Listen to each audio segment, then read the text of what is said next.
The global debt stands at $315 trillion.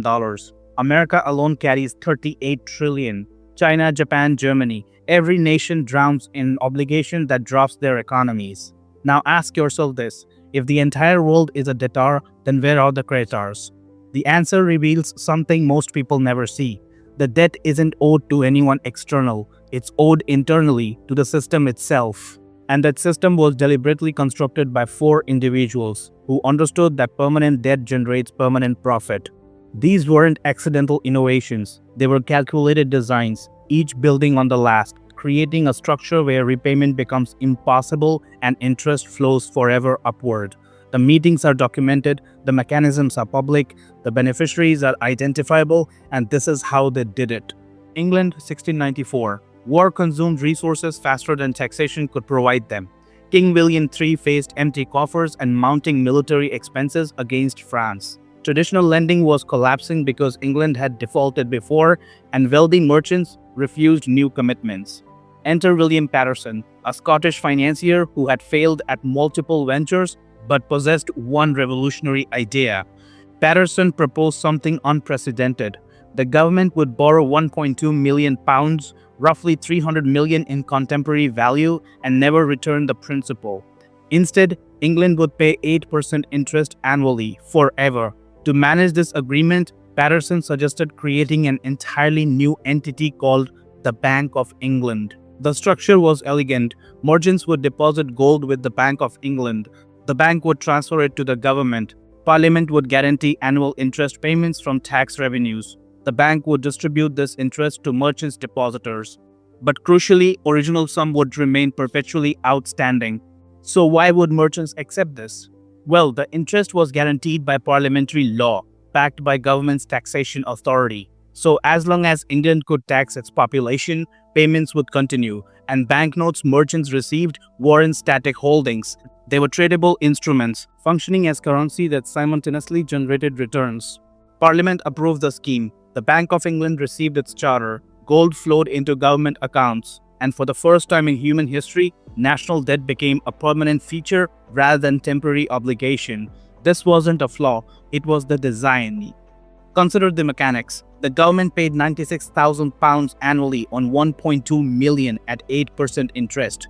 That's an infinite annuity. Merchants had purchased a perpetual income stream from the state itself. If they needed liquidity, they sold the notes to others. The debt transferred but never disappeared. But Paterson's true genius emerged in what followed. The Bank of England gained authority to issue banknotes backed by government debt. They could create paper currency up to loans value. This transformed government IOUs into money. More borrowings meant more money creation. Debt became the foundation of the currency supply. Every major European power replicated this model within 50 years. France established its system. The Netherlands formalized government debt issuance. By 1790, Alexander Hamilton explicitly modeled American finance on the Bank of England template. Permanent debt, tax-funded interest, tradable bonds. The pattern was set. Paterson died unremarkable in 1719, but his creation persists. The Bank of England still operates. British government debt has never been eliminated, only refinanced and expanded across 3 centuries. First trap was sprung. By the early 1800s, European governments borrowed routinely. Wars, infrastructure, operating costs, all funded through debt. But the market remained fragmented. Each loan required individual negotiation. Interest rate fluctuated too much. Only the extremely wealthy could participate. Nathan Rothschild industrialized this chaos. The Rothschild family began as money changer in Frankfurt. By 1800s, the 5 brothers had established banking operations in London, Paris, Frankfurt, Vienna, and Naples. This network was unprecedented, allowing money movement across borders faster than any competitors. They leveraged this advantage to dominate sovereign lending. Nathan Rothschild in London pioneered a new approach during Napoleonic Wars. Instead of lending directly, he purchased government bonds at discount and resold them to investors at markup. He created a secondary market. Government received immediate funding. Rothschild captured the spread. Investors acquired tradable assets. But Rothschild's true innovation was making himself indispensable. In 1815, at Waterloo, his courier network delivered news of Napoleon's defeat before official channels reached London. He weaponized this information. First, he sold British bonds, signaling defeat. Prices collapsed as others panicked and sold. Then he bought massive quantities at depressed prices. When victory arrived the next day, prices surged. His profit was astronomical. This established the Rothschild model: control information, control issuance, control markets. By 1820, they dominated European sovereign debt.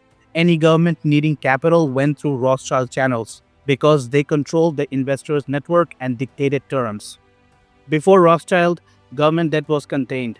A king refused payment, creditors lost money, the system reset. But Rothschild made sovereign debt internationally tradable.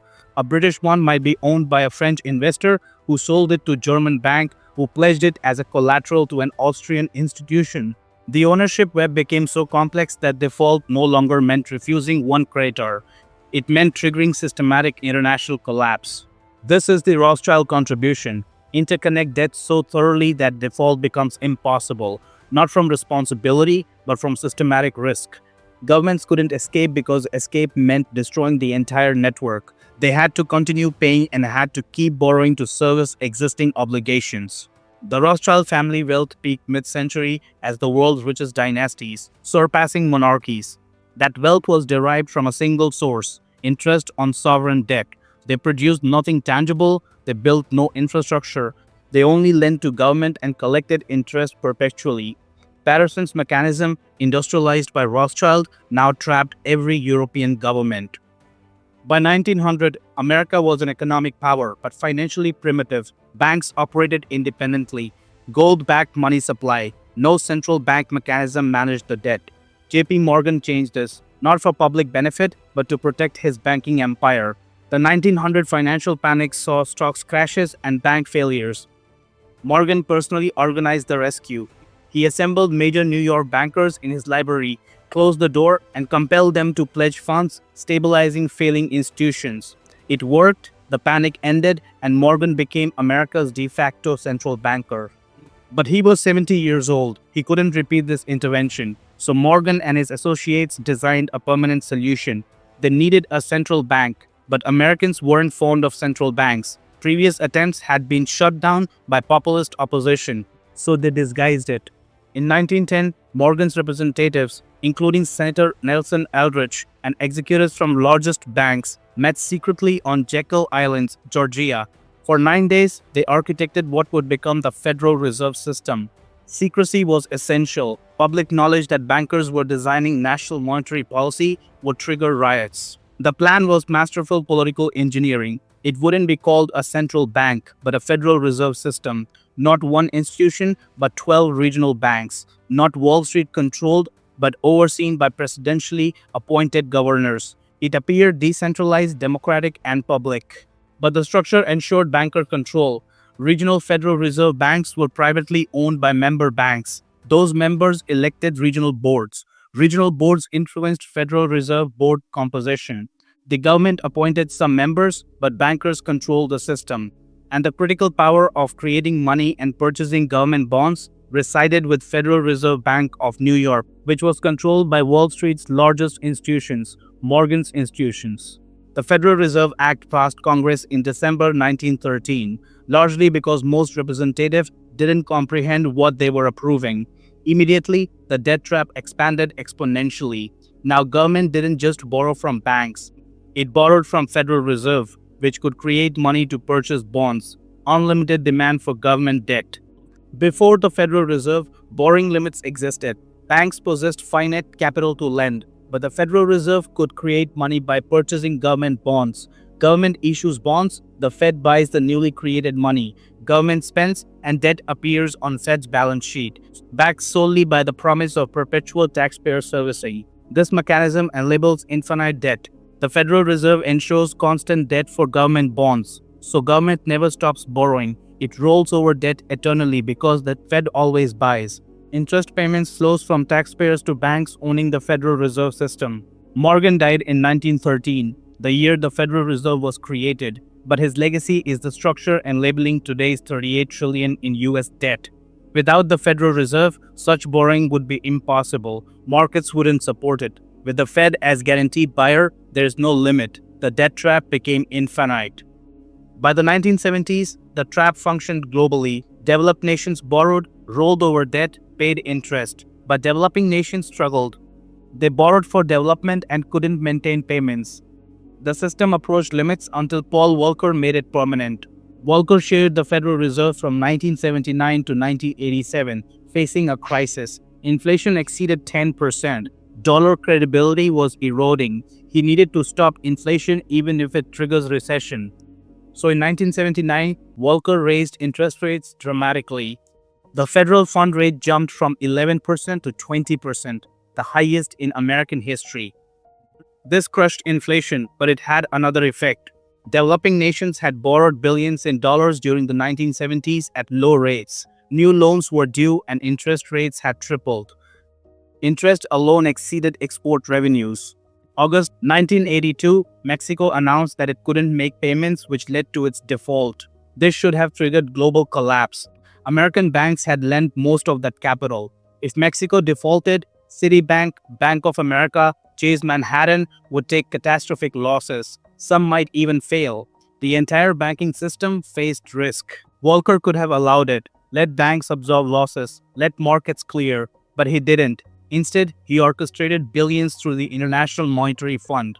The IMF would lend Mexico, Brazil, Argentina enough to continue interest payments to American banks. These were called structural adjustment loans with brutal conditions. Governments had to slash spending, privatize state assets, open market to foreign investment, devalue currencies. Essentially, dismantle their economic sovereignty in exchange for money to keep paying interest. The IMF loan didn't reduce debt. They restructured it, made it manageable but permanent. This was Volcker's innovation. When debt becomes unpayable, don't forgive it, restructure it. Lend enough to maintain interest flows and extract political and economic concessions. The debt trap became a controlled mechanism. Countries unable to pay were forced to open economies, sell assets, and submit to foreign economic policies for the privilege of remaining in debt.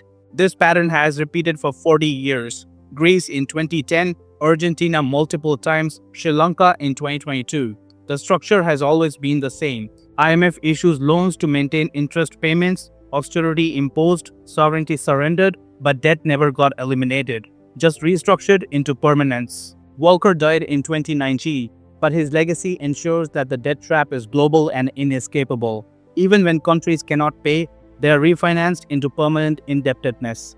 Interest continues flowing to creditors, the same banks, the same institutions, the same system Paterson created in 1694. Now let's examine how these four architects built a system where debt is infinite and escape is impossible. Start with Paterson's foundation. Government borrows, pays interest forever, never repays principal. Add Rothschild layer. Make debt globally tradable, not one creditor, but an interconnected web where default collapses the entire system. Add Morgan's mechanism. Central banks create money to buy government bonds. Unlimited demand, government can always borrow more. Add Volcker's trap. When countries cannot pay, restructure rather than forgive. Keep interest flowing. The result is today's reality. 315 trillion in global debt. Government, corporate, household debt. None will ever be repaid. All pays interest. All is interconnected to the financial system. Default anywhere threatens collapse everywhere. The US government is in $38 trillion of debt. Who owns it? Approximately 20 trillion is owed domestically. Pension funds, mutual funds, insurance companies, banks, the Federal Reserve. These institutions purchase treasury bonds as safe assets. Those bonds pay interest, which is roughly $1 trillion annually. That interest comes from taxation. Taxpayers send money to government. Government sends it to bondholders. Bondholders are primarily institutions owned by the wealthy. It's a continuous transfer from labor to capital. The other 18 trillion is owed to government itself. Social Security Trust Fund and Medicare Trust Fund. The government borrowed for these programs and spent the money. It owes itself. But ultimately, taxpayers owe because when Social Security needs to redeem bonds, government must raise taxes or borrow more to pay. It's circular accounting, but interest flows regardless. Now scale it globally. Japan owes 9 trillion mostly to Japanese institutions and the Bank of Japan. Europe owes 14 trillion mostly to European banks and the ECB. China owes significant domestic debt held by state banks. Every country runs the same system and they are interconnected. Japan holds US treasuries. The US holds European bonds through the IMF. Europe holds developing nations' debt through the World Bank. It's circular. Everyone owes everyone. Interest flows upward to institutions managing the debt. All this can never end because if the US paid its 38 trillion, the money supply would collapse because dollars are created when government borrows, pay off the debt, and those dollars disappear. Deflation, depression, economic collapse. Government cannot pay it off. It must keep borrowing, keep rolling it over, keep paying interest. The same applies globally. If every government paid its debt, global money supply would shrink by 2/3. Insufficient money would remain to conduct trade. The system would cease. Debt cannot be eliminated. It's structurally necessary by design.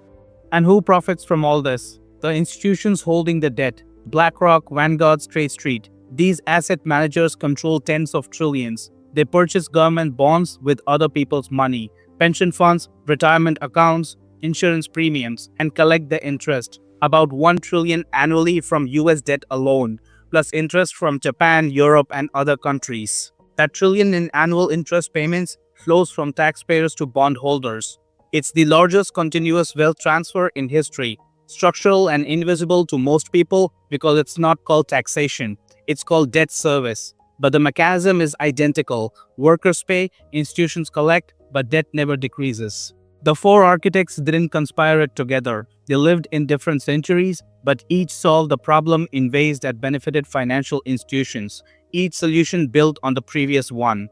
Paterson made debt permanent in 1694. Rothschild made it global in 1815. Morgan made it infinite in 1913. Volcker made it inescapable in 1982. Together, they constructed a system where governments borrow eternally and pay interest perpetually. The people controlling the bonds, managing the debt, collecting interest, they are the ultimate beneficiaries. Not governments, not taxpayers, the financial institutions. And here's the final truth. 38 trillion isn't a crisis for them. It's a revenue model. Every dollar of debt is an asset on institutional balance sheets. It pays interest. It provides collateral for additional borrowings. As long as confidence holds, as long as people believe government will pay interest, even if it never pays principal, the system functions. The debt trap is complete. Escape isn't possible without collapsing the entire financial system. 4 architects, 3 centuries, 1 system, and everyone on earth is now caught inside it. If you found this insightful, then don't forget to like, share, and subscribe. I'll see you in the next one. Peace out.